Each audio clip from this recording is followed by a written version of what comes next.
We will start our meeting now.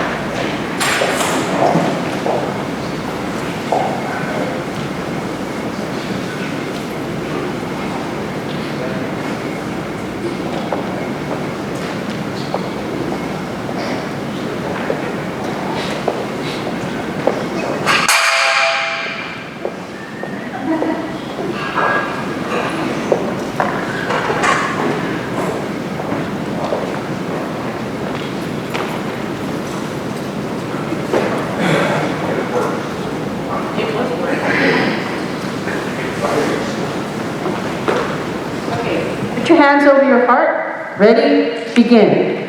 I pledge allegiance to the flag of the United States of America and to the republic for which it stands, one nation, under God, indivisible, with liberty and justice for all.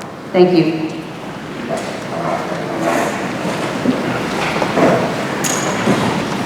Thank you.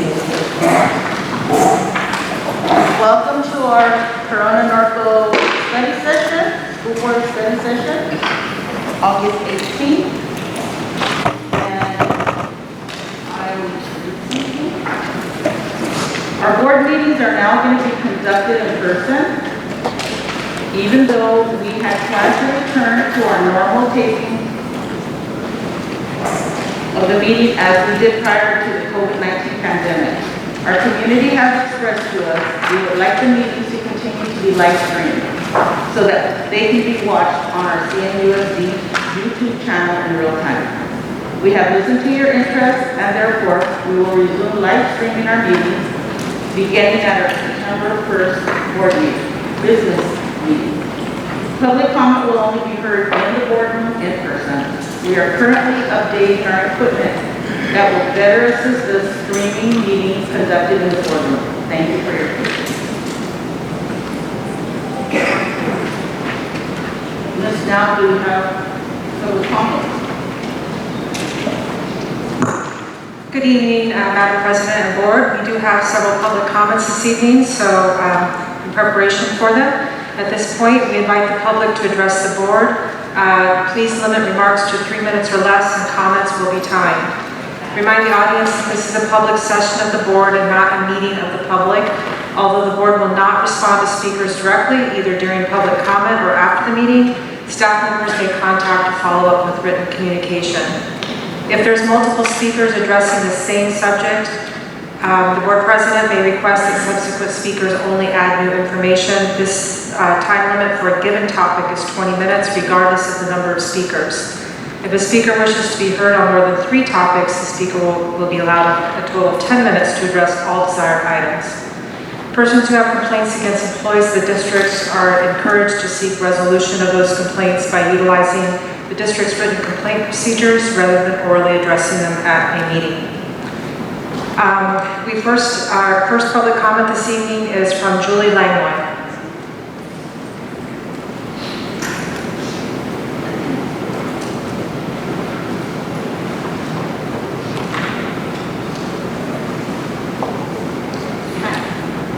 Good evening. My name is Julie Langlois. I'm a parent for New Norco Unified School District. I came tonight to ask you how you think the students are doing. How you personally think our students are doing. How the families are doing. Specifically in the levels of anxiety and depression, their physical well-being, drug abuse and suicide rates, unreported child abuse,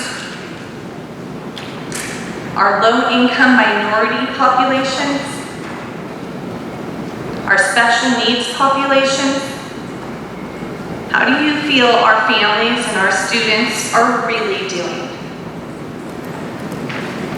I know the district says that they can keep our kids from falling through their cracks, but I question that. I question if they can really keep our kids from falling through the cracks as we go through this. Last week, I had to take the mandated reporter training. And what I was floored by was the environment needed for sexual grooming. 4 things were listed in that training by Keenan. Isolation. Our kids are super isolated. Vulnerability. Our kids are very vulnerable. They do not know when they're going back to school. They do not know what's coming down the pipeline next. Silence. Our kids have effectively been silenced behind screens, on mute most of the day. And no supervision.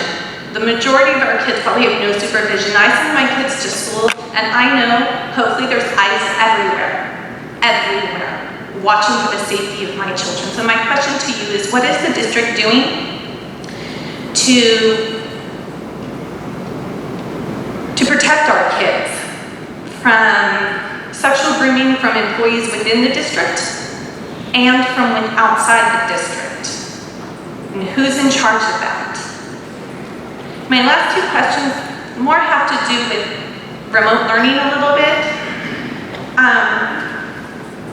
One is, why isn't there a universal turn-in time for assignments? I know these 2 might seem crazy, but why is there not a universal time? I have 4 kids, so we have over 19 teachers.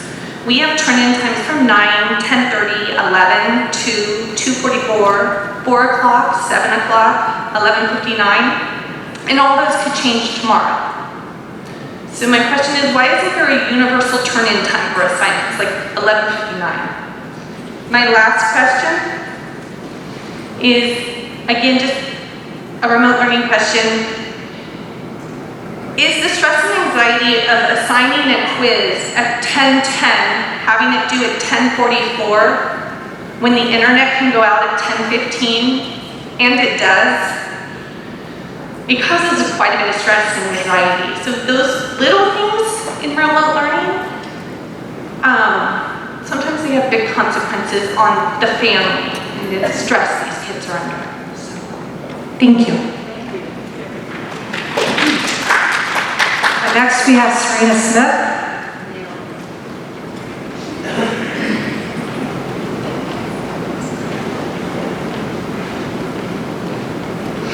Hi, good evening. I'm Serena Smith. I'm a parent in the district. My son is at Santiago High School. He's a freshman. I'm also a paraeducator in a different district. And I don't know this lady, and I was going to bring up the mandatory training as well, as we were supposed to go over sexual harassment, sexual misconduct, child abuse, and now suicide. And the first risk factor that they list for suicide is feeling isolated. Many of us, I'm sorry, I'm going to get a little emotional here, but many of us already knew this, right? And now it's in our faces, and we're seeing it in front of our faces, more suicides, more stories of breakdowns from students, parents, and even teachers. You're seeing me right now, I'm breaking down.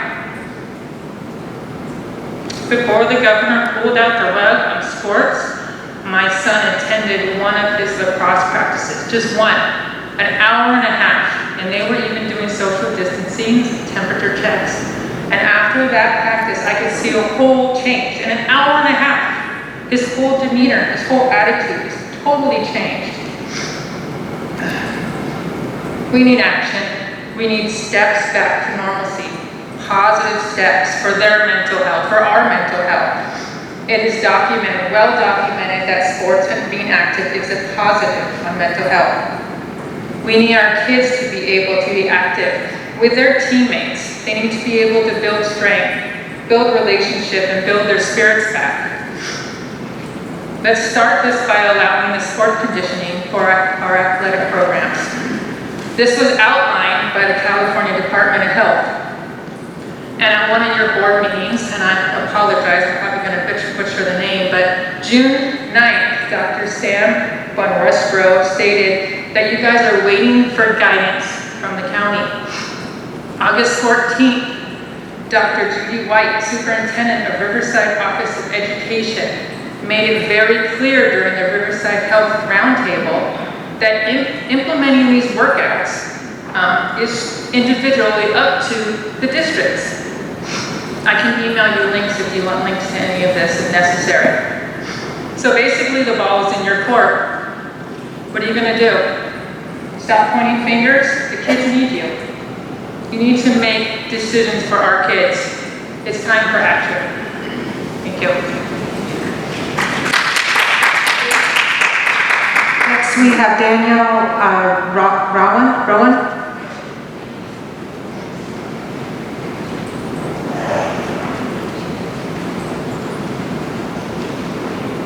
Good evening. I wanted to first thank the board for hearing our public comments. I understand how challenging these times are for the board and the district and that you have much to consider, but I feel it's important to share with you some of the reality that many parents and children are facing during these unprecedented times. I will be emotional, sorry. My name is Danielle Rowan and I'm a physical therapist and a mom of a senior, freshman, and fifth grader in our district. I am addressing the board tonight in regard to allowing sports to begin practices per the recent change in state guidelines with their coaches on campus if families are comfortable with their children participating. With the start of the school year, the added stress of learning from a virtual environment and adjusting to so many challenges, the importance of exercise and participating in their sports with their peers and coaches is more important than ever for their overall mental and physical health and academic growth. Our children need to be allowed to participate in their sports as a healthy outlet to manage stress and to cope with the uncertainty in this world right now. I'm personally seeing the effects of quarantine in all three of my children in different ways, but primarily my teenage daughters. My senior, who two of her formal principals are here, is a straight-A student and the captain of her water polo team and swim team, and is fighting depression right now and lack of motivation and has an overall decrease for activity and drive for life. As a parent, my husband and I are doing everything we can to help keep her moving and keep our children active and give them other mechanisms to cope, but it's not the same as being active and engaging with her friends and her teammates and coaches. Please allow our children to begin practicing per recent state guidelines with their coaches. I'm aware these are challenging times and decisions to make, and we will navigate through this, but at what cost to our children's mental and physical health? Please consider giving us, the parents, the choice to allow our children to participate in practices. And lastly, if you haven't already, I would encourage each of you on the board to speak directly to the children in this district and ask them how they are feeling and what they are experiencing with virtual and remote learning and lack of participation in their sports. Thank you so much for your time. Next, we have Sarah Wheaton.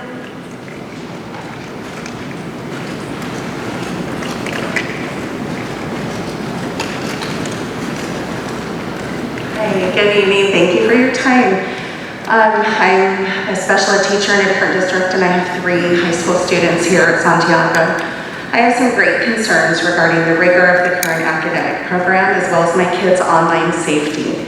However, I have even greater concerns regarding their mental and emotional well-being at this time, and that is what I'm here to address. While there is a plethora of research and evidence that shows the devastating effects of missing out on sports and activity for an athlete, I don't need to read any of those studies to know that it's true. I see it daily in my home. Last night, I saw my senior break down in tears because she feels there's nothing to look forward to. Prior to March, she was a highly motivated scholar athlete with her sights set on playing soccer in college. Now she talks about taking the test to get out of high school and finding a job. It's not okay.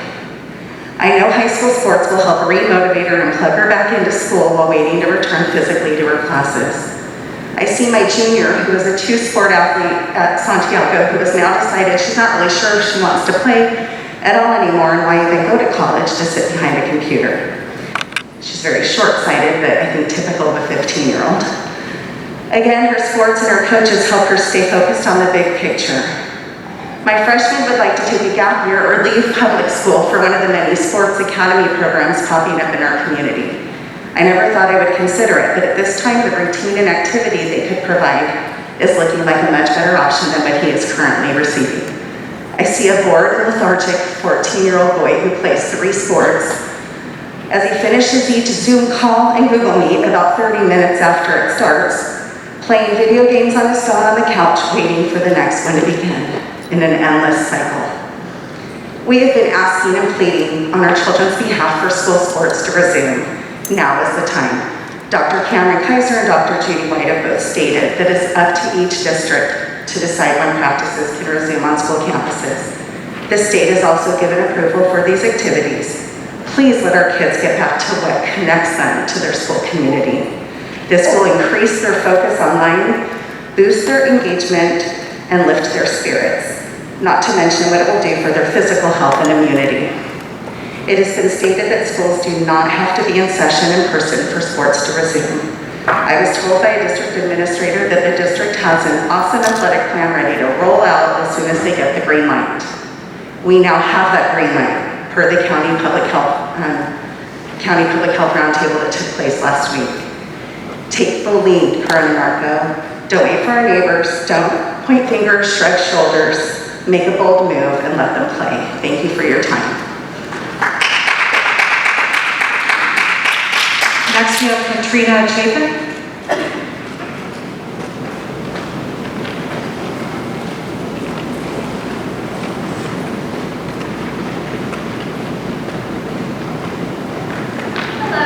Thank you for hearing from us.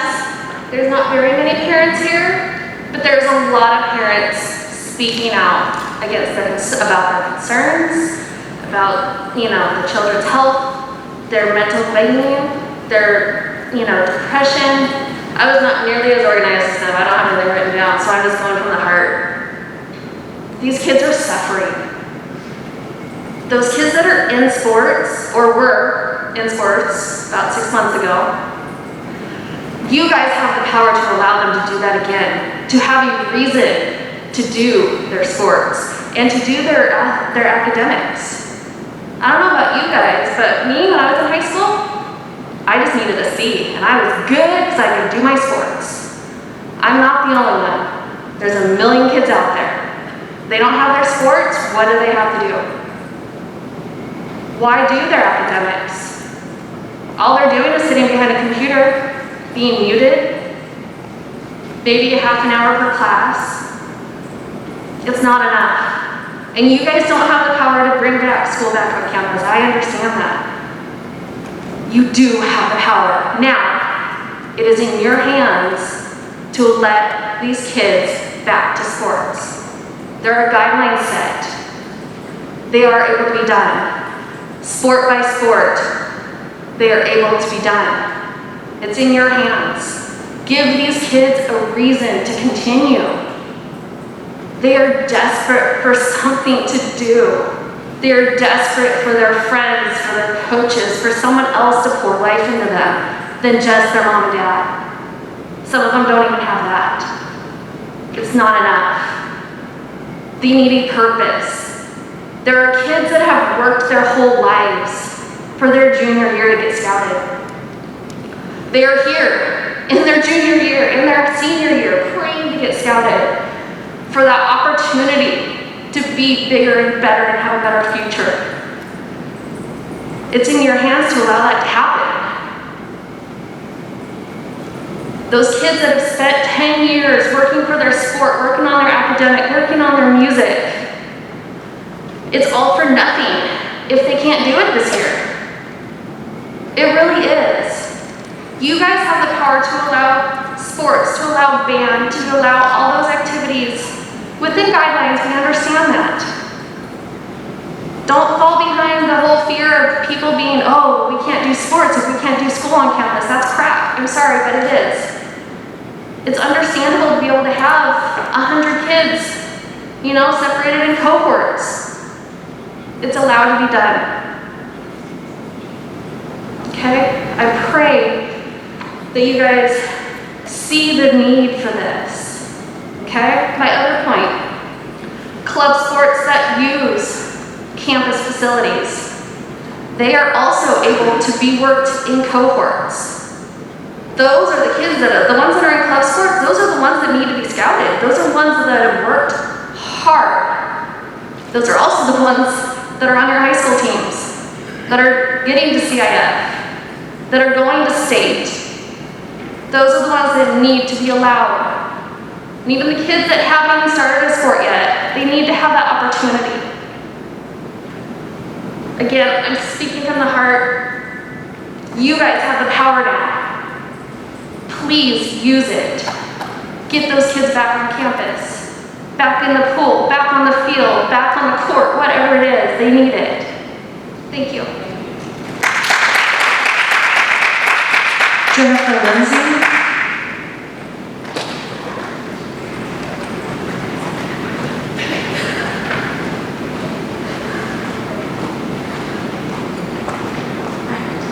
Mine is more of like a personal story about my son who's on an IEP. I have 3 sons, one in high school, one in junior high, and one in elementary school.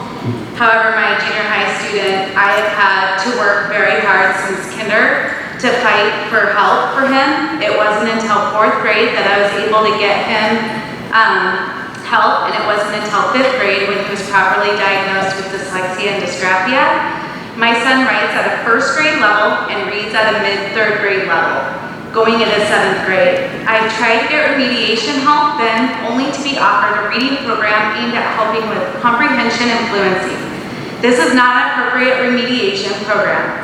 His needs are for word attack, multisensory approach to helping students with dyslexia, back to the basics of letters, sounds, and word building.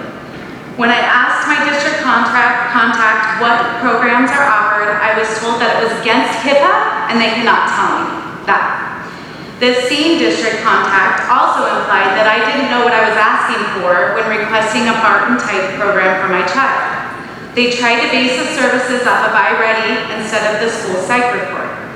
This was right before the pandemic, and once the Rona hit, my son received no services.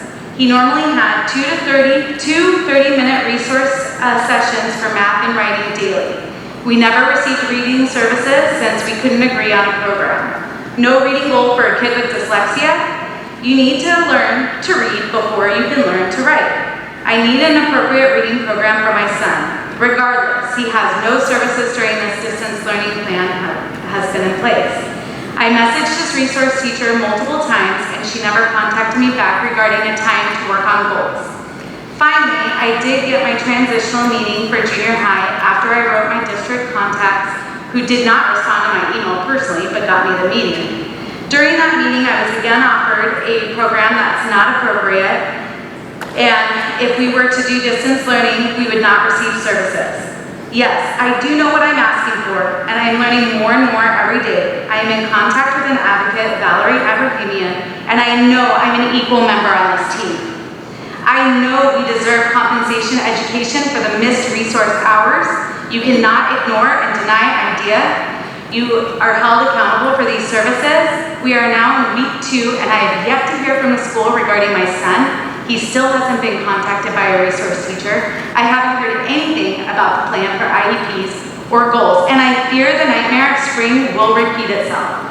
This is unacceptable. What you're doing, are you paying these resource teachers? Why are they collecting a paycheck and not providing services? Every day my son is not receiving services, he will fall farther and farther behind. Why isn't he given an equal opportunity as in everyone else and access to faith?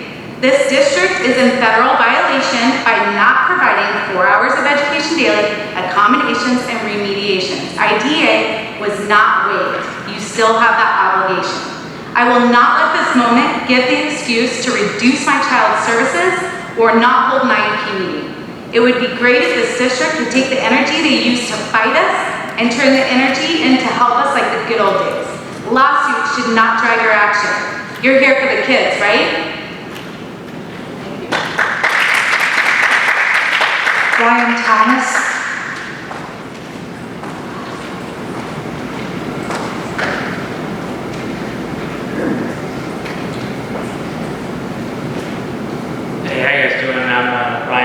I've got a student at Santiago, Citrus and Orange. And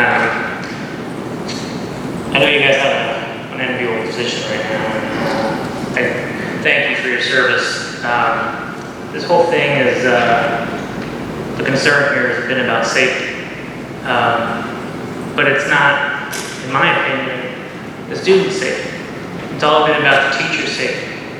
And if the teachers can go back, and when they can go back. And we've got a union, also in my opinion, is strong-arming our district into an agreement that is literally killing our kids, taking their spirit to hurt it. They're getting devastated.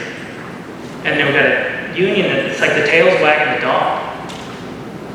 And all we care about is teacher safety. We got a disease that's got more than a 99% chance of survival. And now we've got an online program that I brought examples from that show where these kids in these Zoom meetings have had their forums corrupted by adults or by older kids with pornographic images and references. And I'll leave these with you guys so you can look through them. It's not okay. And so now I'm having to monitor my kids' safety while they're at school, online, in a forum where who knows who's getting in there and looking at whatever they want.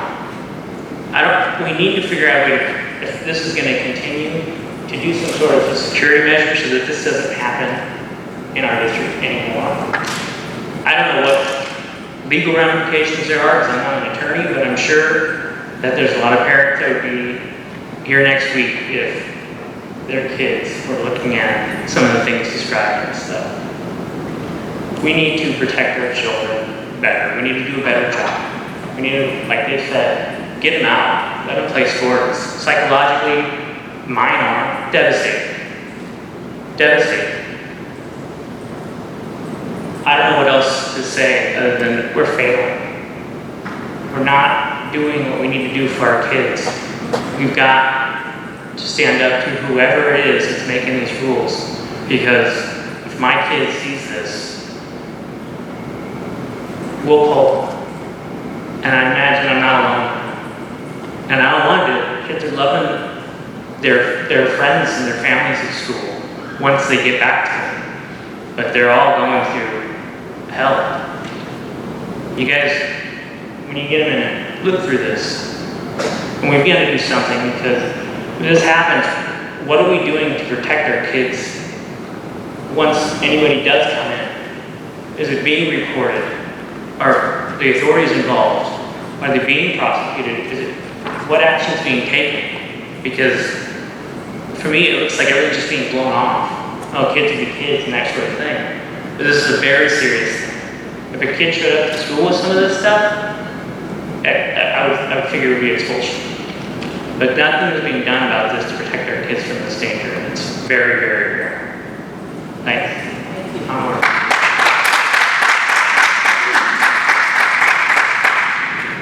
Anna Curdy Mesa.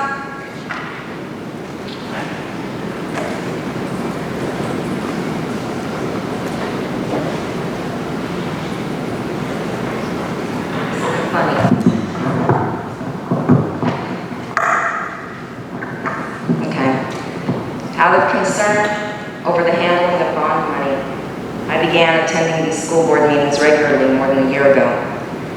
When our schools shut down due to COVID last March, I refrained from asking questions related to embezzlement charges because I didn't want to divert attention away from educating our children, which was and still remains a critical issue for families in our district. Now the election season has begun, and 3 trustees are seeking re-election. Now more than ever, we must evaluate each trustee based on their commitment to fulfilling their duties, including the fiduciary duty to protect the public from embezzlement. My classes keep getting fogged up. Over the last 20 years, I have served on many nonprofit boards. And these organizations provided training for board members to familiarize them with their duties, including the fiduciary duty to safeguard funds. For example, PTA has a solid reputation for requiring board members to be financially trained every year The requirement not only helps identify discrepancies early, it also helps maintain low insurance premiums. Recently, I researched the trainings that are available for school board members, and since 1996, the California School Boards Association has been offering training through their Masters in Governance program. The program, known as MIG, includes 5 courses which must be taken in sequential order. Course number 1 begins with Foundations of Effective Governance and Setting Direction. Course number 2 explains policy and judicial review and student learning and achievement. Course number 3 specifically addresses school finance and includes monitoring and auditing the district's finances. Course number 4 addresses human resources and collective bargaining. And course number 5 concludes with community relations and advocacy and governance integration, which targets effective communication, managing crisis, and building community support. Now, it's important to note, the Masters in Governance training is not required, but many school board members across California demonstrate their commitment to executing all duties, including their fiduciary duty to protect the public from embezzlement by completing the MIG training. These courses are $349 each, and being that they are paid for with tax dollars, I am making a request under the California Public Records Act to be provided in writing the following information. Number 1, which school board trustees have completed the Masters in Governance training? And number 2, if some trustees have not completed the program, which courses have they completed? That is my request. Thank you.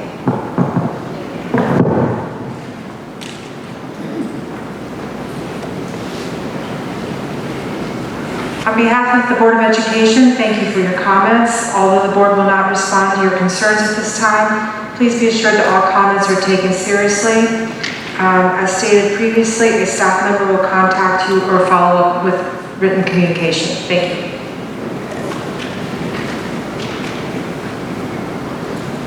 Presentation to the board goals and objectives, Dr. Bennett.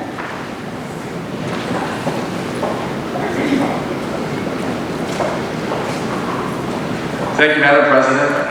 Again, thank you so much for giving us an opportunity this afternoon, or this evening, I should say, to go over a piece of the process that's critical to the collaboration and the coherence and continuous process governing. And starting with the board, because you set policy to give us directions, and for many of you have sat at this table and working collaboratively as a school board for the past at least 5 years. This sheet that I placed on your table, you have seen many times before. The only reason why I placed that there for you is I want to take us back into the reason why we're doing what we're doing here today. And it's critically important that the board together continue to clarify goals as you set policies for staff as we move into the 2021 school year. Needless to say, this is a very trying and a different year.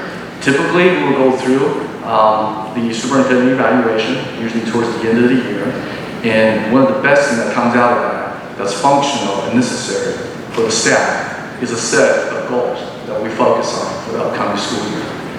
In the time and era of local control, accountability, plan, the LCAP, this step becomes even more critical because the goals and the action-oriented steps that we're taking as staff needs to be aligned and should be aligned to the resources as defined by the state law. So that ties into the funding on the LCAP. We've been doing that for the past 5 years. This year, unfortunately, we didn't get a chance to do that in our study session. As you know, we're focusing on safety measures. We're looking at how we open school. And we need to take the opportunity to make sure we complete that cycle as we move into the 2021 school year. Things will look differently, but our goals should not change, should not waver. And tonight, we want to take some time with you to go through this process. So just very, very quickly, once again, that you see the green dot. This is where we're at, and this action involves the board. We need you to give us directions. We need you to verify. We need you to give us some specifics, because the LCAP, the plan itself, as I mentioned earlier, requires resources attached to initiatives. So we want to make sure that we're coherent when we hear that from the board. One of the other things that's also important when it comes to timing of this year is that the LCAP approval timeline has been postponed because of the COVID-19. It's now at the end of December, We're in late August, early September. We have time to do that. We don't want to wait until October or November to do this. We need to do this right now at the start of the school year to make sure that our goals are aligned to our resources. So therefore, when it comes to December, Ms. Wolfenberger will come to you and give you that report, and to make sure that we're not planning backwards to meet the future, rather than doing it right now to make sure that it all works the same and it's aligned to the resources that we have. So that's what this sheet is for. Before I turn it over to our Deputy Superintendent to facilitate, the different areas of goal, again, this is something you have seen for the past 5 years at least, help us to define the specifics of the initiatives as aligned to each goal. You gave me 7 specific goals, and we want to come through them. We want some more specifics, and we want some details tonight. And we have divided the table in this room, as you can see, to ensure social distancing into 5 different groupings. And without further ado, I'm going to introduce our Deputy Superintendent, Dr. Gronostro, to facilitate this process. And before I have Sam come up, I just want to say thank you so much to number 1, the JFK staff for the setup, especially the custodial staff. They go way beyond the call of duty to help us set up any kind of function that requires a large audience over and over again, including our leadership team meeting monthly. So again, kudos to them. And of course, thank you everyone for being here. And our staff have done a thorough preparation leading into tonight, because this step, even though it's going to take about an hour and a half worth of time, it's very critical that we go through this with you. So thank you very much for your leadership. Sam? Thank you, Dr. Lin. So over the course of the next 30 minutes, we're going to have split the board members into the categories, and we're going to have staff, which would be our assistant superintendents and administrative directors, work with you as we have conversations, dialogue, and then summarize based on those conversations, based on your lived experiences, especially over the last 6 months, as we prioritize areas for next year. So with that, I'm going to go ahead and facilitate, but I'll let you know what the groups are. So group number 1, the area of mental health, and we're going to align that one with maintaining a safe environment. So mental health, which is number 1, and number 6, maintaining a safe environment. We're going to have Mr. Pollack, we're going to have Anita, Shirley, and Dr. Miloslav Illich work on that one. If we go to the next one, in the number 2, in the area of professional development for classified and certificated employees, we are going to have Dr. Lalas. You will be working with Lisa, Joe. We're also going to have Kelly, Jennifer, and Pablo Sanchez. In goal area number 3, which is the CTE, AVID, dual language, sustainability and support. For that area, we're going to have Mrs.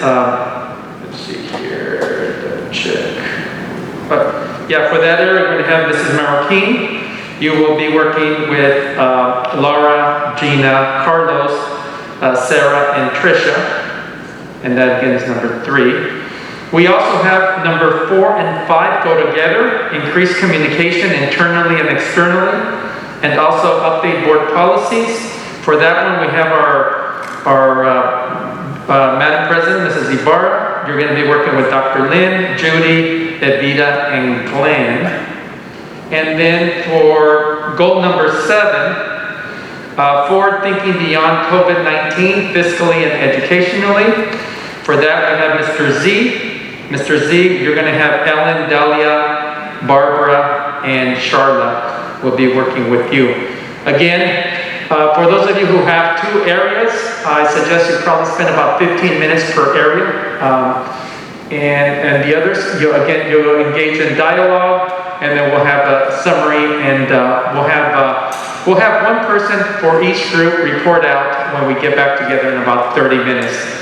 Mrs. Ibarra. I just wanted to say something, because we don't have board reports today. But I just wanted to say, this weekend, some of us went to a food drive. We gave a lot of food, over 900 boxes of food. And I want to say, because Mr. Morgan is here today, and I know Mr. Morgan is part of this team in working, and I understand that he goes to every drive. We went to one drive and we were dying. It was so hot and you're constantly moving. He didn't stop. I know that he was like in charge of, I guess, everything, because the milk was going down, he would go and tell somebody to bring it over. And I feel that when somebody in our community does something to help our community, we need to thank you.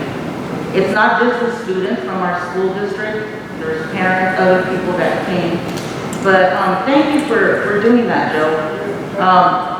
I was asking Joseph and Claudia, and they said, you know, how hard you work all the time in these food drives. And I really appreciate, you know, what you do and watching you just like running around, pushing the cart with all the bread. I mean, it was great to see. Thank you so much.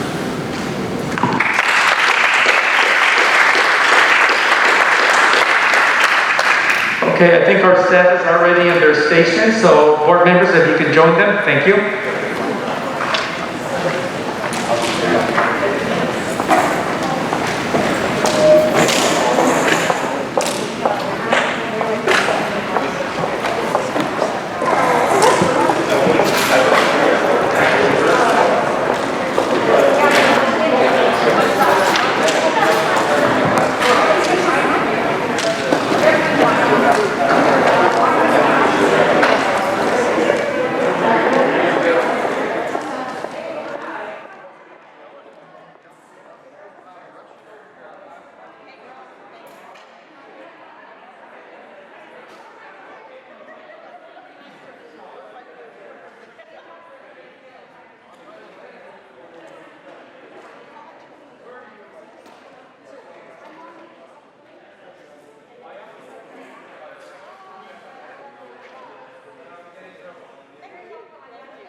It's not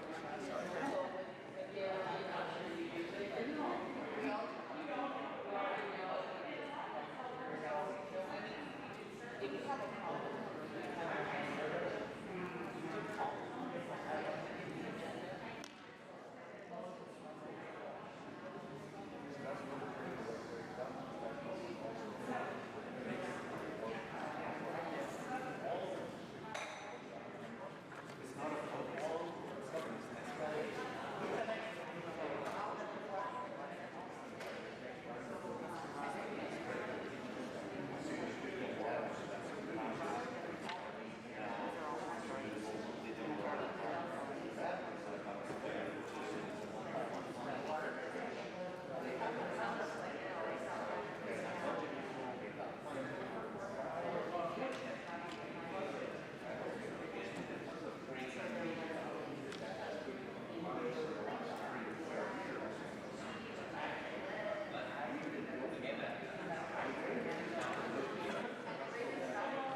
opportunity. You know, just because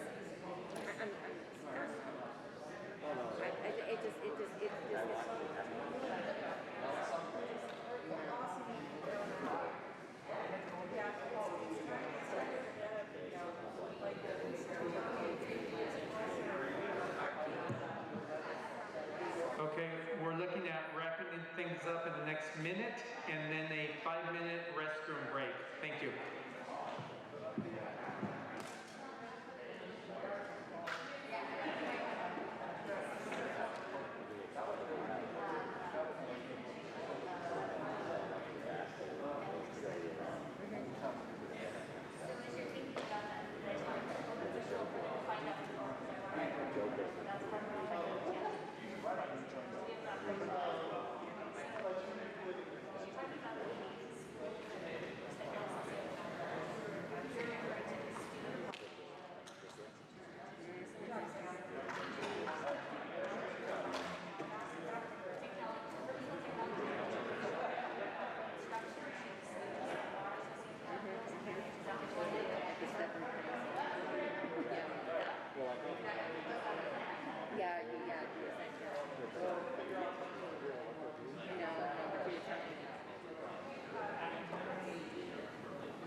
the Board of Education to come back to their seats.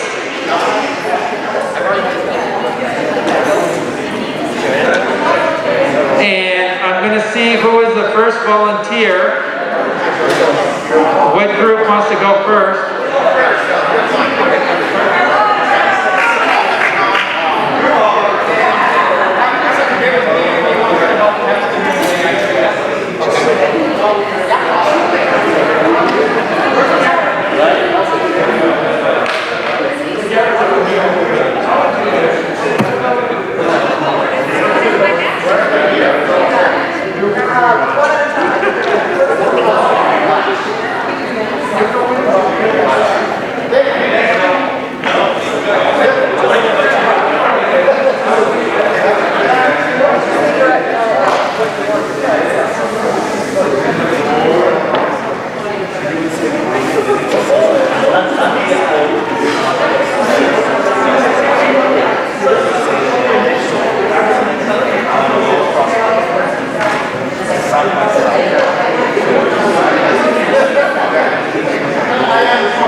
Okay, so at this time,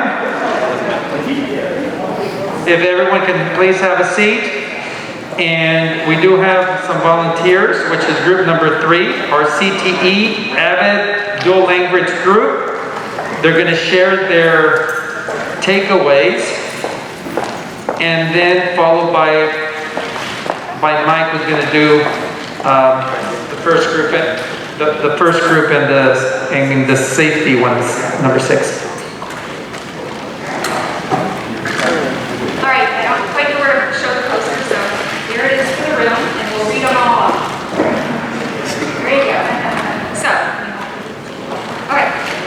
So we are looking at sustainability and support for CTE, DLI, our SPED kiddos, social justice, and our dual enrollment.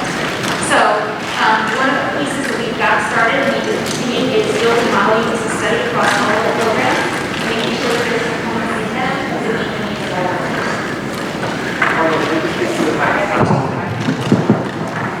The second piece of that was to explore greater grant writing capacity across all departments to provide additional financial support to those programs.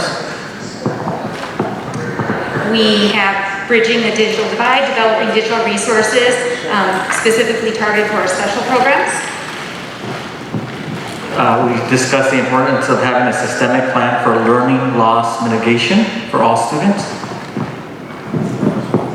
Kind of along those same lines, the transition from remote virtual back to traditional and assessing our gaps and maintaining and increasing access for all of our students. Another point was increased monitoring in student enrollment and on-track indicators of success for our dual enrollment students. And then finally, creating a plan on implementation of ethnic studies and what that might look like.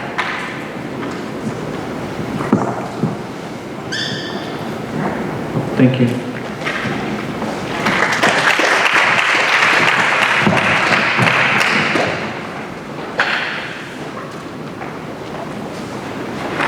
Thank you. Okay, so we have goal 1, which is around mental health awareness expansion. Sorry, I can't read the spinning document. Okay, so we would like to continue with our Care Solace, which is our referral system to help our students and families receive outpatient care. Also continue with Cognito, which is a program that our teachers and administrators and staff utilizes for suicide awareness. Counseling activities, continuing with our counseling activities and expanding our counseling activities to, especially during this time, making sure that they're dumping into Zoom lessons with our teachers, making sure that they're interfacing with our teachers during this time and going into those class settings. Online resources that some of our counselors set up, for example, our virtual calming room, and there are many other resources that they have already have in place, setting up their websites, those types of things. Building relationships, this is not necessarily only for our counselors, but all of our staff members, making sure that those relationships are being fostered with our families and our students. And then the other part is post-COVID-19 trauma PTSD. So making sure that starting now, that we start having a plan for our families and students post-COVID once they do return to campus, and involving our parent center and making sure that our parent center also helps interface with our families post-COVID. And the counseling activities are not only for the students, but for our staff? Okay. The counseling activities are not only for our students, families, and parents. Okay, so we also looked at maintaining a safe environment, and digital citizenship is a huge thing. How do kids behave online? It's very easy to sit there and call somebody a dummy because you're not doing face-to-face, and then you don't know what the consequences of that is. Also, online safety and training. And in terms of safety, and I think one of the parents brought it up, because we do have a sex trafficking problem. And so if kids are now really alone and behind a screen and they're vulnerable and they can get trolled by some old guy with a white van, then we got a problem. So we have to teach them what to see and how to see it and get rid of it, and then train them. Parent understanding of cyberbullying and safety themselves. They do not know what their kids are doing online. They just don't. And so they have to be educated. There's a lot of online resources that they can look at. Not very hard. They can type in 50 worst apps for kids. They got it, and they can go right from there. Conversations, like especially in our current environment, conversations. We have to have conversations about hate-motivated behaviors. Without conversations, it just goes on and on and on. We have to talk about it. We have to talk about it, and we have to talk about it. COVID procedures when we go back to school. So, masks, the distancing, we have barriers at desks, sanitizers around the campus, those sorts of things. And then we have to reinforce ongoing school safety measures. We can't forget what happened before COVID.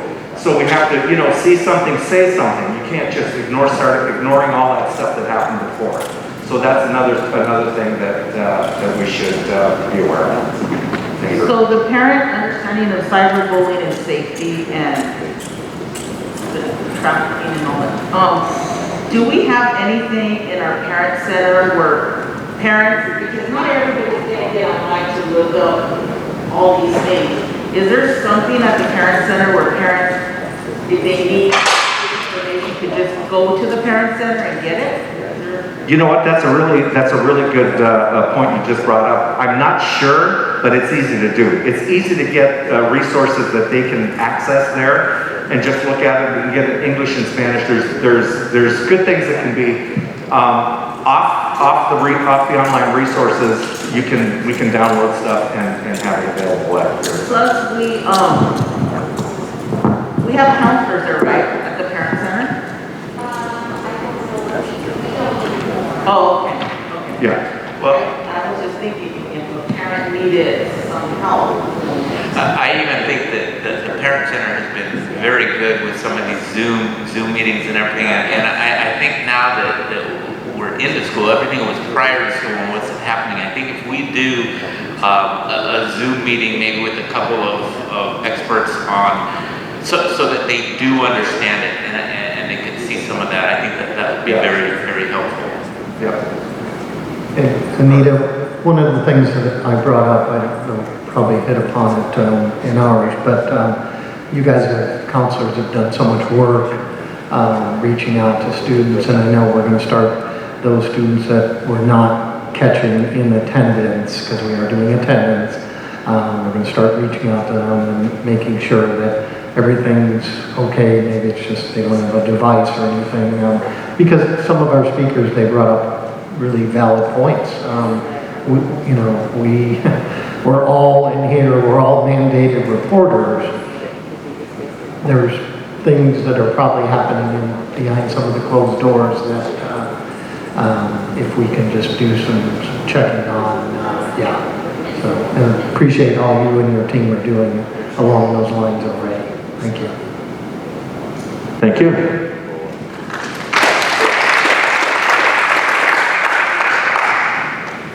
All right, good evening, board. Our group had goal 7, which is forward thinking beyond COVID-19, educationally and fiscally. And I think it's really important that we note that those two are tied together because, as we all know, education is what drives the work, right? And then fiscally is what supports the work that's being done or that needs to be done. So we took a four-view look at this. What's not working? What's working? Next steps and other considerations. So Charlotte and I will kind of talk with what's not working. The first thing that jumped up was technology. And security, we heard that tonight from one of our speakers. Devices, you know, that's one thing. We're not where we need to be. We're not where we want to be with technology. We're getting there, but we're not there yet. In-person activities. We don't have students back on campus for sports and music, those types of things. And then the learning loss, huge. The students, specifically those students that are not able to engage in the learning and creating equity issues centered around social justice and social equity and those types of challenges that we're facing. So those were the things we identified under the what's not working. And now Charlotte's going to talk about what is working. Okay, oftentimes when we look at what's not working, there's also that flip side, or if we say what is working, the flip side of what's not. So the infrastructure has been being built. So as we roll out all these devices that we're starting to do, years back we started to build the infrastructure so we'll be able to handle those devices as they're coming in. And we are moving towards that one-to-one district. And so we were able to be there quicker than we thought we would have been. Also, our teachers are doing a great job with remote learning, and that's a lot of a tie into the next one, which is our PD. It's been relevant. We've had multiple offerings and times and days, and it's also being recorded for later viewing, and so that's allowed our teachers to have some of that confidence and really jump up, besides the fact they're just incredibly dedicated individuals to make sure our students are learning in the environment that we have. Next steps, we're looking at, we want to make sure that we're doing continued PD with our teachers on those strategies of teaching and learning, because we know that there's a new mode, and on the upside, it's really amped up the instructional strategies and the ability to use technology in the classroom. Also LCAP, the next steps as we move forward. LCAP was postponed, but we know moving into 21-22, we're going into a brand new cycle of that 3-year LCAP plan, and so we'll be able to reevaluate those goals, actions, and services to what we're dealing with our new reality here. Counselors, again, making sure that our counselors are checking in to make for the attendance and those who aren't checking in for learning, but really checking in on that social emotional, and that's in place as Anita had mentioned. And then it's going to be important to speak to some of those things that aren't working, that messaging out about where we are on sports and activities in the communications department, really making sure our community has that transparent communication, constant communication, but honesty of where we actually are and why we may or may not be doing certain things right now at the moment. So we'll move on to other considerations. Okay, and this really ties into the whole goal of forward thinking, right? Is what else is out there that we need to be thinking about that we may not really be having to deal with today, but we know be coming. And so some things we adjusted, or some things we done was budget. Okay, I made the statement to Mr. Z that I think we've still got some difficult times ahead of us, right? And budget certainly will be one of those.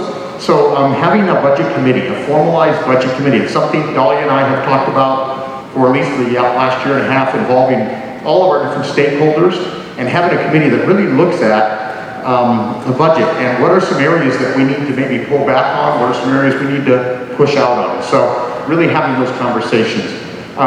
Tech refresh. We've got all these devices now, right? But in 2-3 years, we're going to need to replace them. So how do we today start looking at and thinking about how does that happen 3 years from now? What's the plan for that? And then how do we bring back Charlotte just kind of talked about it there. How do we bring back those other essential activities and programs, those, well, I call them the hooks for a lot of kids, the sports, the band, the music, choir, those things that really engage some of those students. How do we bring that back and message to our community, to our stakeholders, address the issues of liability that might be tied to that, and have those things slowly or at some pace come back online. And I think that's it. So thank you very much.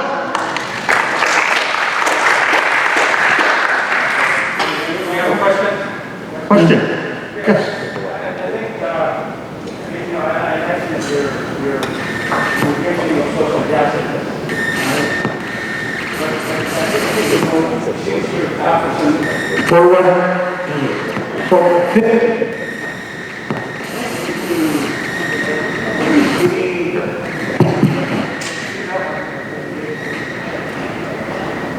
I think we should be intentional in understanding what it is. It's not just a word. And I think we know it intuitively, but how do we transfer that understanding to our staff, to our teachers, to our parents on this social justice focus? For example, since this is COVID-19, how can we engage this conversation about disproportionate impact of COVID-19? That people of color, blacks, brown are mostly affected by this compared to the other white population. How do we engage our community in understanding why is that and what that means, right? You know, we talk about social justice. Part of that is engaging students in academics, right? Academic achievement, knowing something about the culture, but also at this time of beyond COVID-19 is social consciousness. You know, where do we do that conversation? Is it in history classes? What do we do? Is that part of the PD to raise that level of social consciousness? I know we hear them in the news, but since we are an educational agency, we have to make sure it's well discussed, well explored, with evidence, with data, with readings, and so on. So, you know, it's a good focus on social justice, but we just have to bring everybody up in terms of the consciousness. Thank you, Dr. Loss. I think that's a great question. Appreciate the question. And I know it's always been an interest of the board, as well as our, always be looking at how do we get better. And I think one of the things that I personally have learned through this whole experience is that there are areas that we are doing well. There's other areas we can do better. So how do we get the experts together and start addressing those difficult questions? To be honest with you, for me, that's what makes the work challenging and exciting, is that there's always something new, something different, something better we can do, and we're always eager to look and figure out how do we make that happen. So thank you for your comment.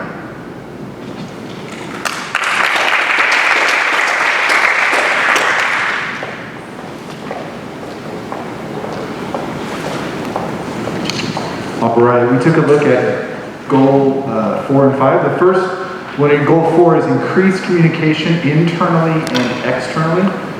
So we talked about different structures that had been in place in the past and really tried to hone in on those. Maintain regularly scheduled meetings with the superintendent. Some conversation weekly, monthly. It's been more frequent in COVID times, but really trying to establish that once or twice monthly regular meetings between board and superintendent as an internal structure. Regular school visits to all sites. Again, it's an internal structure that's been very successful in understanding what's going on at the sites. Agenda planning with the executive cabinet. So each division oversees executes their responsibilities during that agenda planning time is another important structure. And then this one we talked a little bit about with the associations, really letting policy and governance inform the regular meetings between the associations and the executive cabinet and divisions. So we structured regular meetings on a weekly basis and on a monthly basis with the associations, but really letting that policy and governance structure inform those meetings. And then we talked about the external pieces.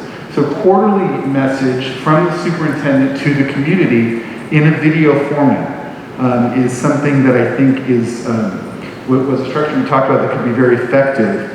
Regular quarterly videos that go out to the community from the superintendent.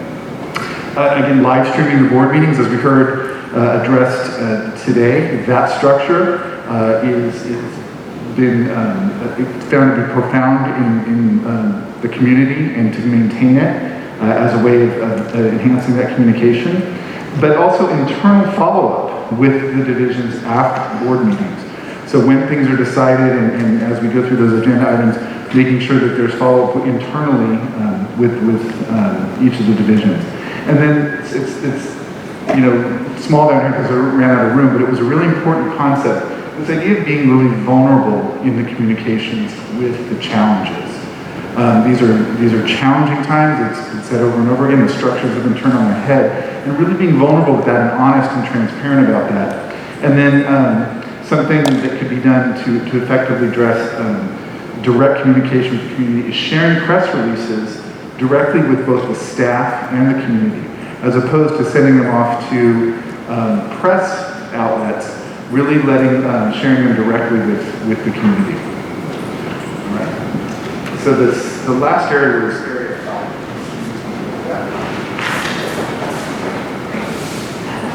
5. Okay, area 5 was update board policies. That's music to my ears. As you know. So I have an easy solution for this. No, just kidding. We discussed in our group that keeping our board policies is critical. And as you know, CSBA has Gamut where we look to for expert language to utilize for our policies. And our numbering system isn't aligned to that. So there's kind of a twofold goal to get these policies updated. It's the hope that we can start to align our numbering system with that, because as we go in there and we look for changes, it's easy then to cross-reference our policies and make sure they're updated. But with that being said, the other piece is just always, it's an evolving, revolving process. Because policies become old and outdated, ed code, government code, law, things change policies. So in order to come up with a more regular process, we were hoping to train at least one person from within a division to go in and understand how Gamut works and become familiar with the policies within that division. And if we could then have that expert from that division just focus on bringing once a month at least one goal from that division. It's a slow process, but it's progress. And we can actually get the goals, and we can actually get the board policies slowly updated with the support of people that within the respective divisions. So we hope that we can move forward with that.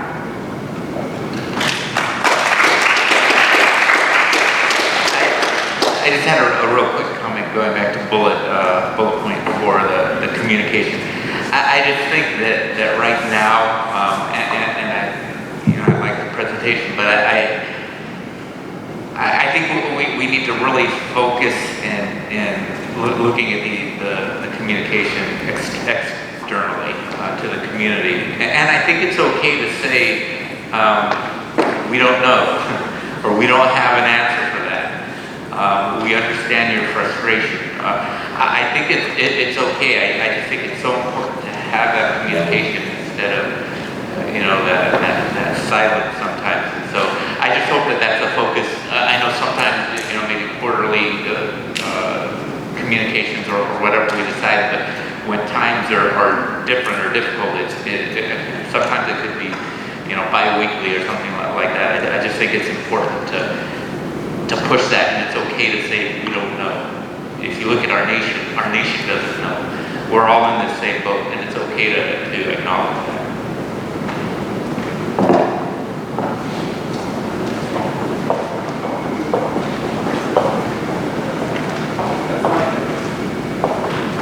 Check. Good evening, board. Our table worked with Dr. Lyles on focus area number 2, which is the professional development for classified certificated employees in the digital learning space. One of the, before we can get into all the work that we did, we have to start out with recognizing that we're now on a paradigm shift. Today, what used to be a nice thing to have, or maybe a focus, which was digital learning of some sort, it is now an expectation. So while before we used to, maybe it's an optional thing, now it's just how we expect all of us to be at work at a certain time. We expect all of us to dress professionally to come to work. We also need to expect from all of us that when we deliver our lessons and all the rigor that comes along with it, it is now in a digital learning environment. So we started talking about all the different pieces that come to play when it comes to building the capacity of all of our employees, whether they're classified or certificate. But Dr. Lyles did share a very humbling experience for himself as a veteran educator for many years, and where he knew that before it was an optional thing, that he needed to attend a professional development for instructional technology of some sort. And now you have to rely on it. And the point that he made, and it was well taken by the rest of the group, is that we are good teachers, and we just now need to transfer those skills into 21st century skills and all the balances that go along with that. That is how we must organize our professional development moving forward. Recognizing that our teachers, wherever they are on the spectrum, from their own pedagogical skills to their technology skills, that we need to build the capacity to transfer that knowledge, the pedagogical understanding of how they deliver the instruction of their area of expertise. That is important, that it is that we validate their knowledge and experience and to transfer it into this new now normal, right? Along with that, we also had the conversation of how do we then also meet the needs of a social justice environment that we're living in. Right? So we are in a new normal and where we are required to address the needs of our students through the digital learning environment. So how do we do all those things? How do we find that balance? And the next steps or the following, if you want to go in that direction, is how do we follow up with those pieces? So the idea here is that we do a needs assessment. The plan or proposal is that we do a needs assessment side by side, community to community. Just like we had indicated, all of the school sites are going to have staff members that can, everything from how do you turn it on to I know how to write code. So how do we meet the needs of each school? They're all going to look a little different. Each one of our communities are going to be a little different. To voice Dr. Lyles, regardless of the social-economic status, we want to make sure that we meet the needs and tailor it site by site. And so that is a tall order, but we're up for the challenge, and that is what we discussed for today. Any questions?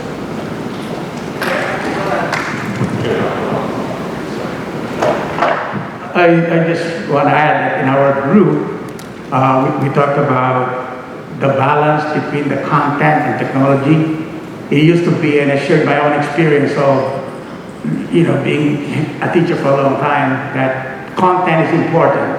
And then I view technology as the tool, right? But now, for this new normal that you're talking about, they're almost the yin and the yang. The content is driven by the tool, and the tool is propelled by the content. So I don't know, I've changed my paradigm in terms of viewing the content and the technology. I think they go side by side now.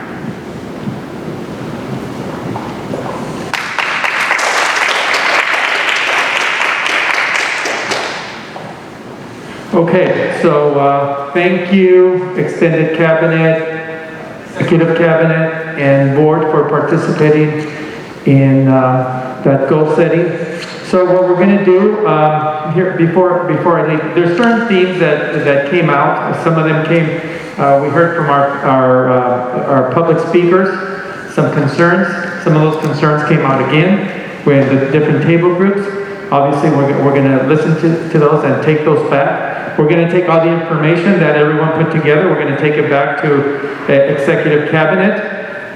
We're going to plan off of the information tonight, We're going to plan principal meetings. We're going to plan, share this information with our LCAP groups as well throughout the year, and certainly use these themes that surfaced tonight for our board study sessions that are coming up for the 2021 school year. So with that, Madam President, if you have any questions, we can address them. If not, we'll go on to the next item. Yes, could we get some kind of report, not some kind of report, can we get a report on the sports? Because the parents were saying that Dr. White and Dr. Kaiser said that we were able to come back, so. Yeah. Could you give us a report, written report, so we know what is going on with sports? Absolutely. CIF has said no, and Yeah, I can provide you a little bit. I think Mr. Pollack is going to jump in as well. We do have a meeting set up next week with the athletic directors. Definitely for the Fright mailer, I will provide you with more guidance on that. This will be really clear.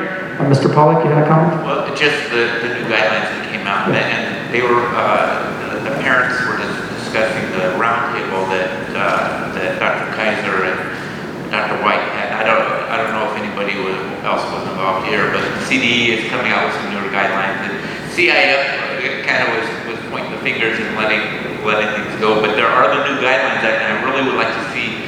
I agree with Madam President, a timeline where we can see where we can do things with cohorts and following the recommendations that CIF state and Southern Section have set within the parameters of the county. I think if we can do some of that you know, following the safety guidelines. So I'd like to see that as well expedited, so we could look at that. I know we have some meetings, some different board meetings coming up. That would be nice to look at.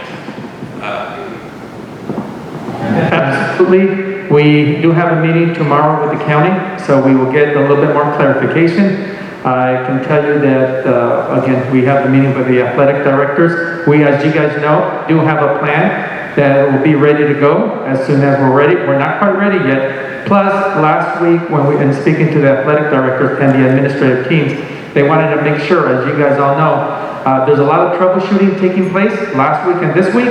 We want to make sure that the school settles in nicely before we jump onto the athletics piece. But we will definitely provide you that report come this Friday. Dr. Benrostro, I concur with Madam President of getting that report, but also my expectation is not just us studying it, but hopefully your cabinet will have a recommendation, which strong recommendation, and we can approve or disapprove. I think at least that's my expectation, because you guys have the knowledge, you guys are the specialists, you know the content more than ours. Absolutely, thank you. Great. I just wanted to know if you've been collaborating with the cities, because I know the city of Eastvale has opened up their fields for soccer practice and other sports, baseball, etc. So, you know, if we have some collaboration there on what they're doing, so that the parents are getting conflicting information. So why are the Parks and Recreation doing it and the schools not? And so that's what we need to jump on right away before it gets out of hand. Okay. Yes, and that's a lot of the questions that we have been getting now on sports, and I didn't know that. Well, prior to that, there was a lot of activities that were not approved that were going on. Yes. And so I think we have to look at that and understand that some of those were unsanctioned, were not involved with schools at all, maybe clubs or things like that. But I know Thursday, I think that's important to look at with CDE and the county, especially, since that's kind of where our guidelines are coming from. I think that's important. But some of that was, I mean, I drove a couple weeks ago, drove by Santana Park, and they were full on baseball and softball games, which surprised me, because those are not, at the time at least, were not sanctioned. Yeah. And Riverside County, just to go back to your point about, let's just say 2 months ago, prior to the governor closing things down, shutting things down, there was some confusion. Some of the, as you said, Mr. Pollack, some of the practices that were taking place, they were not legal. right? We did bring that up. I brought it up to the county. They did say that unfortunately, they did not have the manpower to go out there and police it, for lack of a better word. So they really depended on organizations to follow the law of the land, if you will. So now, also what happened, there was also some miscommunication. Riverside County Public Health acknowledged that their interpretation of what the governor had sent out, and this is part of the phase 2, they acknowledged that they were misinformed. It's newness to everyone. So sports were not allowed. So as of right now, all the guidance that we have heard is that sports were not allowed. So we're going to have to look at that and look at the conversation that happened last week with Riverside County supervisors, and then how it's applicable to athletics. So we will provide you that information this week, and tomorrow we are meeting with the county office, to be exact, with the county office of public health, and we will provide you that information for this Friday. Thank you. One of the things I'd like us to get ahead of when we get that information, because you're now going to get families that are going to want band back. And if we look at like Santiago, and that's with the girls who do the flags, and it's about 250 kids, and I might be underestimating. So so we're going to have to start thinking along those lines of, because I know singing falls under a different parameter. I'd really like us to get a written report of all those different extracurricular activities, because if we don't have the info, we just get trounced. So not just the sports side, because once we go back to that, and I see my colleagues nodding their heads, people are going to say, why aren't we doing band? Why aren't we doing choir? Legitimate questions, absolutely. So are those criteria different that are laid out today? Because we know they could be different next week, but for the information, current information. So along with that request on the sports side, I'd like to see the gamut of those extracurricular activities. Yeah, very good. And we do have that information, and we will provide it to you. Thank you. And I have one comment, not on this, but because of everything that's going on. And we've all been getting emails, as I know you all have as well. But personally, I hear these great reports coming on our traditional remote. I just hear our teachers and admin are doing such a great job. I haven't heard as much on the virtual side, and I've gotten a lot of concern from teachers and parents on feeling like they're on an island, that they can't get information. I would like to see for the next meeting like a flow sheet or an organizational structure, like who is chain of command, who gets the questions, from the site admin, the teacher, virtual teacher goes to the site administrator, and then who do they go to, and then who ultimately makes the decision. I'd like to see something like that, because it's concerning to me. I've had multiple parents and teachers, which is even more concerning, that they feel like they're on an island. They're not getting the answers. They don't know who to go to, and they're told to go one person, and then they say, well, no, you got to go to the other person. If we can get something or an update for an upcoming meeting, and I'm sorry to throw it out now, but we're getting all these, and we need to know.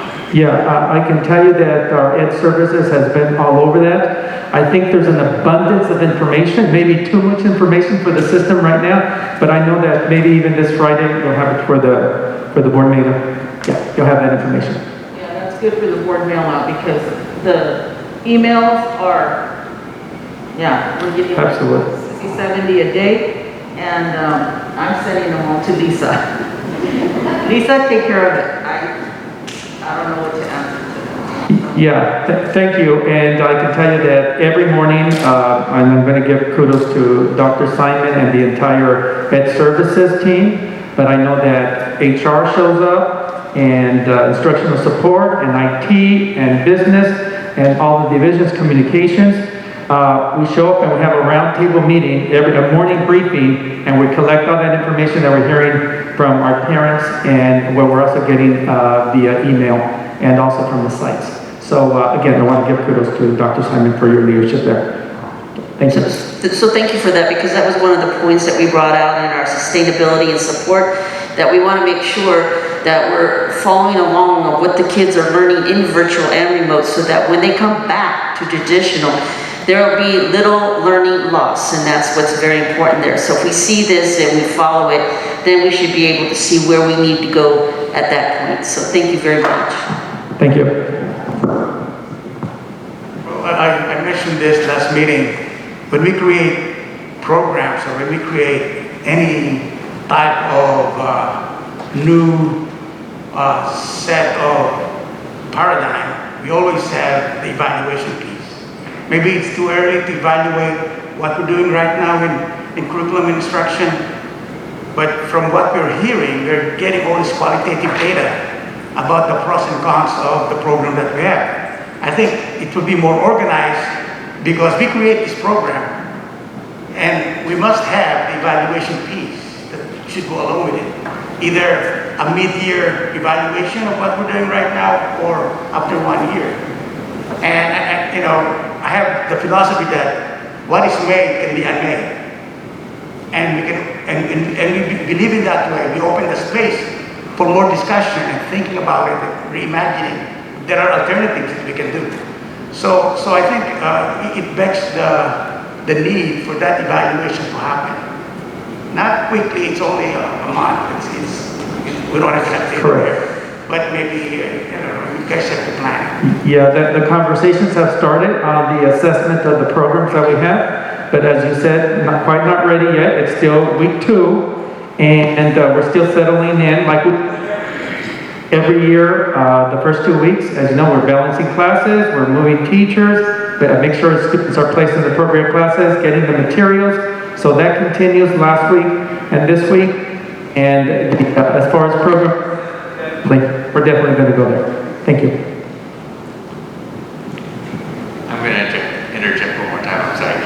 But when we were talking about the mental health awareness, we had some good conversation in there, and one of the pieces that we discussed was not only the mental health of our students, which is first and foremost, but for our teachers and our staff.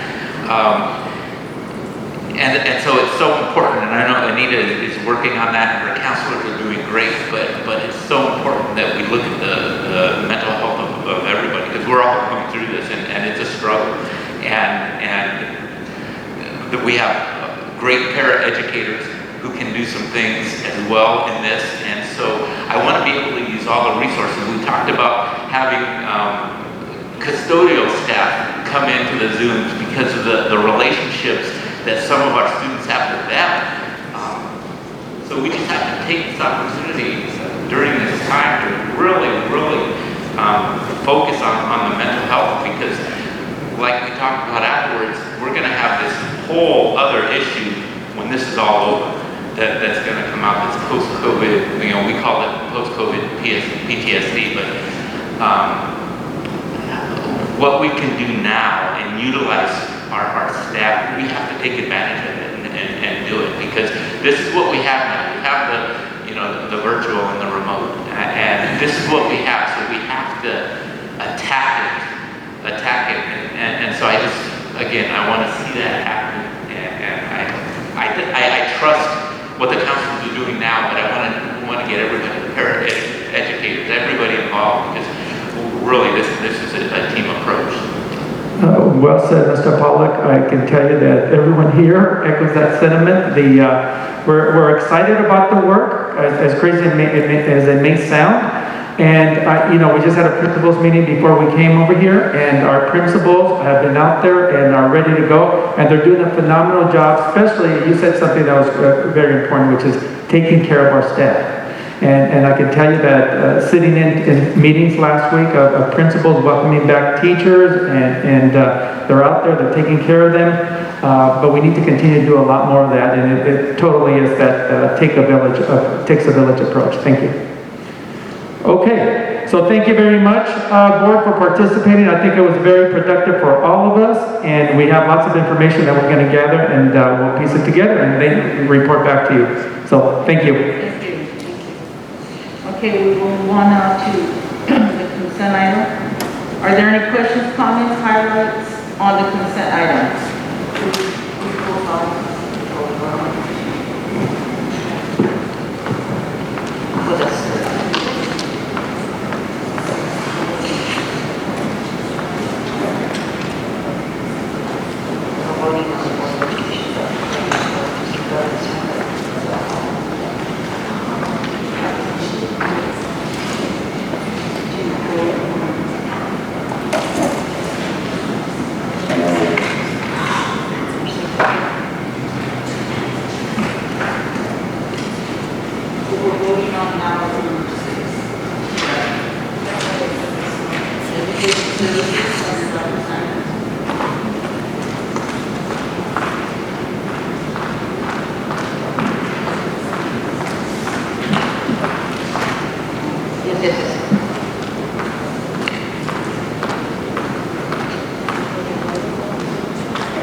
Yes, because we're supposed to be voting on consent item, which is, I was told, is number 6, education services. Right, the categorical day program, Charlotte is the summer half of the season.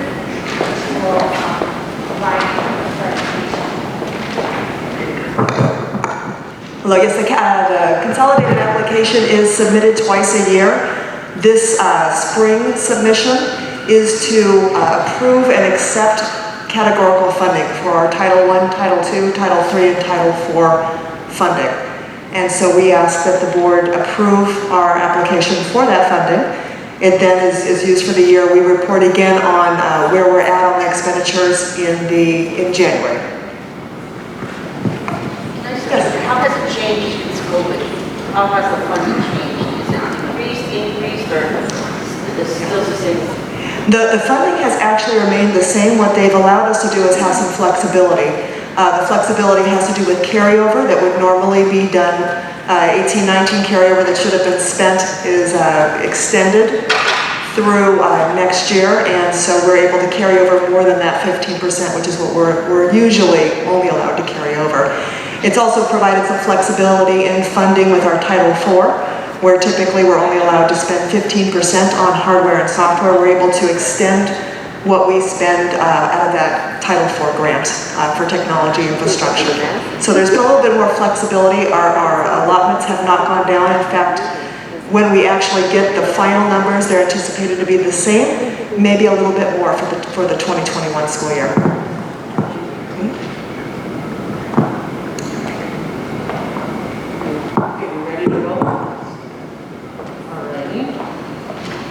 So do I have a motion? Second? All in favor? Bill? Yes. Elizabeth? Yes. John? Yes. Dr. Lawless? Carried. Motion carried.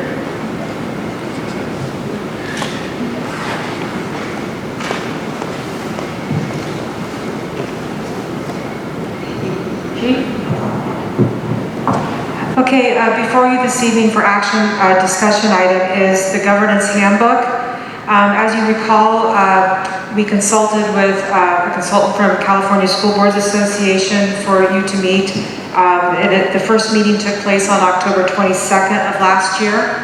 That was creating a rough draft of certain elements you wanted in this handbook that kind of helps guide you along the way as you do your duty. And then we met again with our consultant on February 18th, 2020. And then we were in preparation to have the final edits done and then adopt However, the following month, the COVID pandemic hit us, and so we kind of tabled our governance handbook for you to consider for adoption, but bringing it back before you this evening. Several opportunities to look at it, so any discussion, and then recommendation that you take action on it, and then years later, we can always keep coming back and revisiting it to keep it updated and revised. Do you have comments? Okay, I'd like to discuss a couple things here. I think this is the first time we've had a governance handbook for the board. And this came about when Terry came across and showed us some examples, and we collectively looked at this to see what we need to do as a governing body. So first of all, on page 1, it says that the superintendent is hired by the school board to provide professional expertise in the day-to-day management. So it is the job or the role of the school board to govern the school district. So then we have a set of rules here. So that was on page 1. I just want to let the community know that that is our function, to be the governing board. What does that mean? So in point 2, I just wanted to tell you is that we are responsible for the how. I'm just giving you the what. What policies? So we're making policies, and we've been doing that, and I know Judy had a lot of time to work on some of those, but that's why she needs the point leads out there to help her, because it is an enormous task, a huge task to get these in order. So it's been a long time. I'm hearing over 10 years that policies have been looked at and have been updated. On page 3, it talks about participating in professional development. So in order to be a good board member, you need to have training. When I came on board, I was part of a governing board for CTA, for the teachers union. Little different than being a governing board on a school board. So again, we have to look at, there is some differences between what our objectives are as a school board member versus what our objectives in another capacity. So that was important as far as our standards. The third point I wanted to highlight on this is on page 9. And on page 9, there's a site that says chain of command. So in the chain of command, it says, we recognize that one employee answers directly to the governance team, and that is the superintendent. So yes, we talk to all the divisions, but it is our superintendent who's the one that we need to be communicating one-to-one. So it's just what's happening in this governor's handbook is giving us some protocol to follow, because a lot of this has not been actually delineated, I don't think, since I've been on the board for the past 2 years. But the highlight for me is on page 10, where it says orientation of new members. And so that's why this governance book came about, because that was the first thing, is to review the governance handbook. And my question was, what governance handbook? So that's why this was established. To review board agenda and processes, and we've been doing that this year in particular. Reviewing the 900 series, Judy was mentioning that earlier, trying to match up with the school board so it's easier to make new policy and to mirror it with what's out there with the other districts. Talking about the Brown Act, and etc. So there's a list of things that we are required to do as a governing board. So I want you to, my 5th thing was on page 13. So, managing difficult topics. It says debate should only occur between board members. The board will not respond to questions or statements made by members of the audience. This is different than when you go to a civic meeting where everyone gets to talk. So a lot of times people are discouraged because they say we don't debate with the community. That's not our job. And so I want to make sure that people understand it. And it's only the chair who will respond to the public comment during the meeting, and only if warranted. So if we have comments, we have to direct it to our superintendent. Superintendent then will talk to his directors, and that's the protocol that we need to follow. So thank you for letting me talk about this. I just wanted people to understand that a governing body for a school board runs a little differently than you'll see in other venues, and just make sure that you understand that we're trying to follow the best procedures that are being given to us as school board members. So Thank you. Thank you, Lisa. Okay, Madam President, I have just one comment to something that struck out, and it's bold. So when people on page 3, the governance standards. So when people have a chance to look at it, it's bolded, and I just think it's important because now we're in a time of trustee areas or districts, and that's how we are elected through that area. But this comment is very important to me, and it was to all of us, and that's I think one of the reasons why it was bolded. But it just says the board understands that even though its members are voted into office by trustee area, they represent and serve the entire district community. So I think that's important because sometimes trustee areas or districts may tend to territorialize us, and we have to just remember that. I think we do a good job of it, but I'm glad that was highlighted in this governance handbook. I'll read the rest of it. I just read that first part. Okay. Thus, board members shall strive to make decisions which they believe to be in the best interest of the district as a whole, rather than decisions which are beneficial only or primarily to the trustee area in which they were elected. So again, we represent every student and family and teacher and staff within the district and stakeholders. So I'm glad that was highlighted in this. thank you. Okay, you ready to vote? Yes. Okay, we'll take call the question. Okay, so I need a second. Second. All in favor? Bill? Yes. Elizabeth? Yes. John? Yes. Dr. Lawless? Yes. Mary? Yes. Motion carries.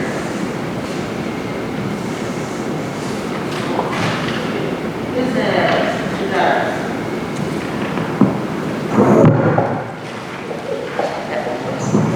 This one works, thanks. Thank you, Madam President. Tonight we bring before you the 45-day revision. The 45-day revision is an opportunity for the district to update its budget based on the state enacted budget. In most years, there's not a significant difference between when the board approves the district budget, adopts the district budget, and then the state enacted budget. This year's a little different than most years. And so there have been some significant changes in our expenditures and revenues. And so we feel it's important to bring that forward tonight to make you aware of what those changes are that have occurred. So I'm going to invite our Chief Business Officer, Dalia Gavinelli, to come on up. Oh, she's right here. There we go. She'll present. She just has a few slides for you to show you what's changed since you adopted the budget in June.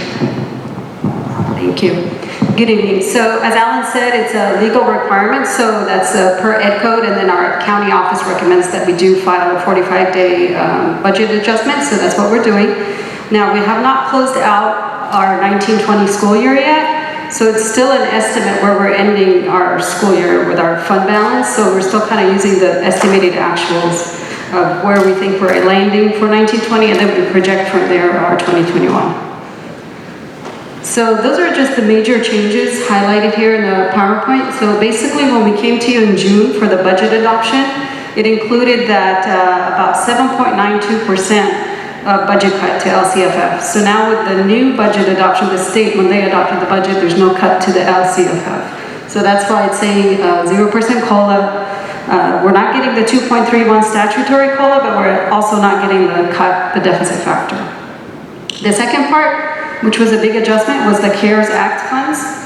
So we're getting quite a lot of dollars, but it is one-time dollars, and it's supposed to help us with our learning loss mitigation, with our distance learning, with our devices, infrastructure, and so on. It's one-time money, and we do have to spend most of it by December of this year. We're looking to see if it's going to get extended, so hopefully that will help, but obviously these are new dollars, but new expenses added too. And then we were projecting cuts to categorical programs for these programs at the budget adoption, but now those have been rescinded. So it was a 50% cut almost to all these programs, so now they're reinstated. The big part here is cash deferrals. So even though we're getting a budget increase, you know, the one-time dollars and then no cuts for LCFF, our LCFF is like in the $400 million range, 480 million or so, you'll see in the next page.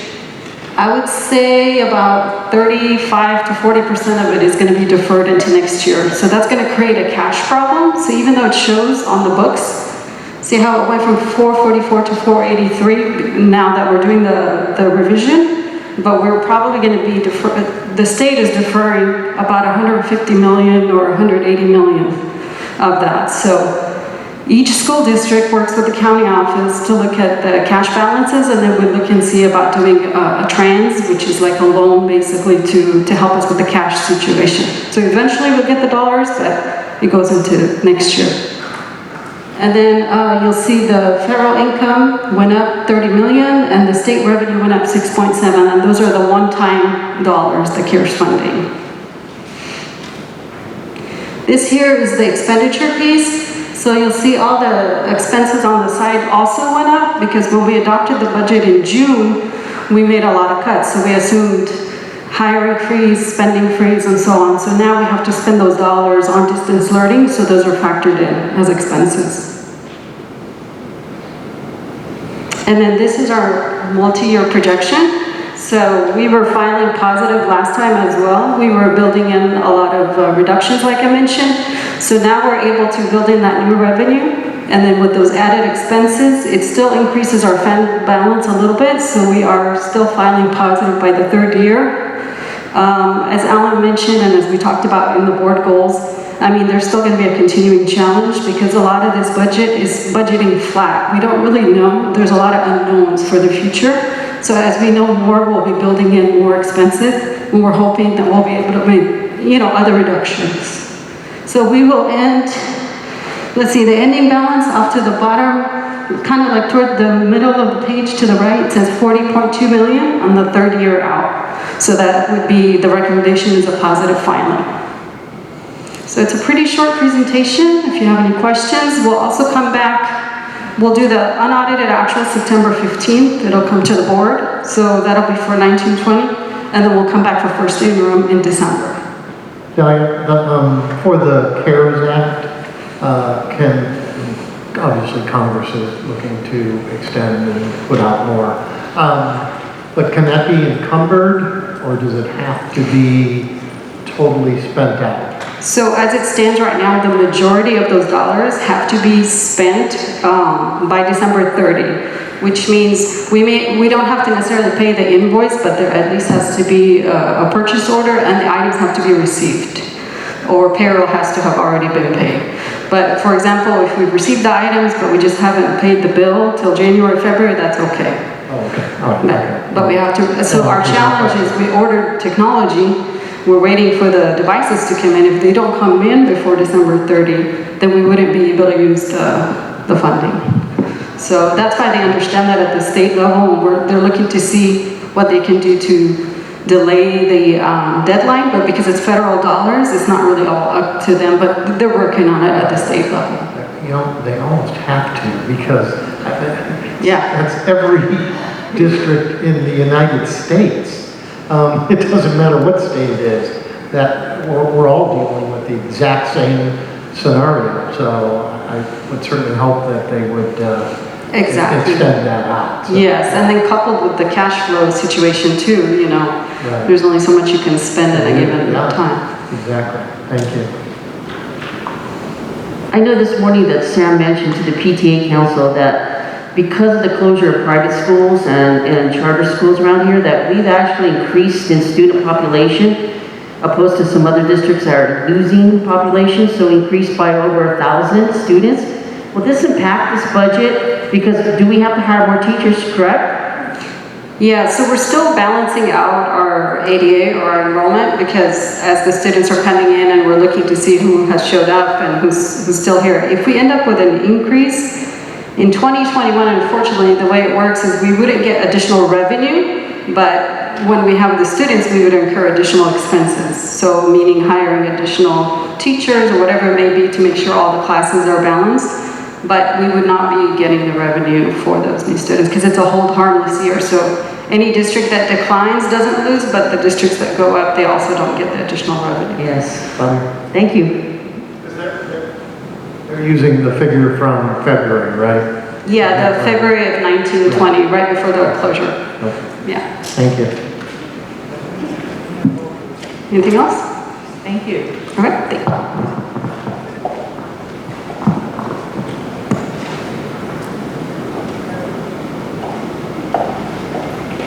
Okay, I need a motion. So move. All in favor? Bill? Elizabeth? Yes. John? Yes. Dr. Lawless? Yes. Mary? Motion carried. All right. So, can I get a motion to adjourn our meeting? And we are not going into closed session today. A second? Roll call. Bill? Yes. Elizabeth? Yes. John? Yes. Dr. Lawless? Yes. Mary? Yes. Adjourn.